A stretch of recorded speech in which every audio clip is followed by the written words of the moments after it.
কলিয়াবৰত পানীত পৰি মৃত্যু এজন লোকৰ। মৃত লোকজন কলিয়াবৰৰ ভোমোৰাগুৰিৰ ধৰ্মনাথ বুলি জানিব পৰা গৈছে। মৰাপাত ধুই থকাৰ অৱস্থাত পুখুৰীত পৰি মৃত্যু হয় ধৰ্মনাথৰ। SDRF বাহিনীৰ তীব্ৰ অভিযানত উদ্ধাৰ হয় মৃতদেহটো।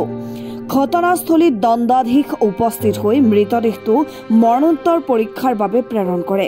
কলিয়াবৰৰ পৰা হেমন্ত ভূঞাৰ ৰিপৰ্ট NH অসম।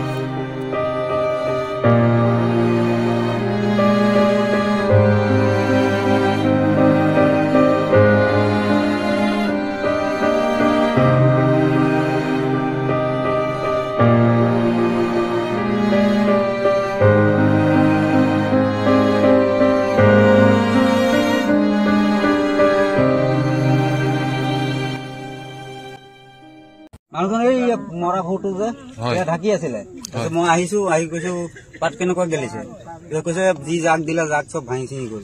তাৰপিছত জাক দি পেলাই মেটেকা কেইটামান ছটিয়াই দি মোক ক'লে তই ৰছী কেইটা আনিছো, ৰছী কেইটা তই ঘৰত লৈ যা, মই এফালে গৈ আছো। মইতো ৰছী লৈ গুচি গলো। তাৰপিছত নবৌ ভাত লৈ আহিছে, মোক কৈছে যে তোৰ দাদা ক'ত গ'ল? বোলো সাঁতুৰি আছে। ইফালে আহি পেলাই চাইছে যে মানুহটো নাই। মোক কৈছে ঐ যাম, মানুহটো নাই দেখোন। আৰু দুটা ল'ৰা আছিলে, টেম্পু লৈ আহিছিলে, কিবা কামত আহিছিলে হ'বলা।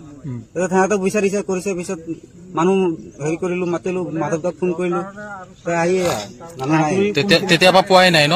নাই। আৰু ওচৰ চুবুৰীয়া সন্দেহ কৰিছে মানুহজন যিহেতু পুখুৰীৰ ওচৰৰ পৰাই নাইকিয়া হ'ল, আৰু সেইমতে আমাক জনোৱাত আমি আহিলোঁ। উলনি থানা ষ্টাফ আহিলে, SDRF আহিছে।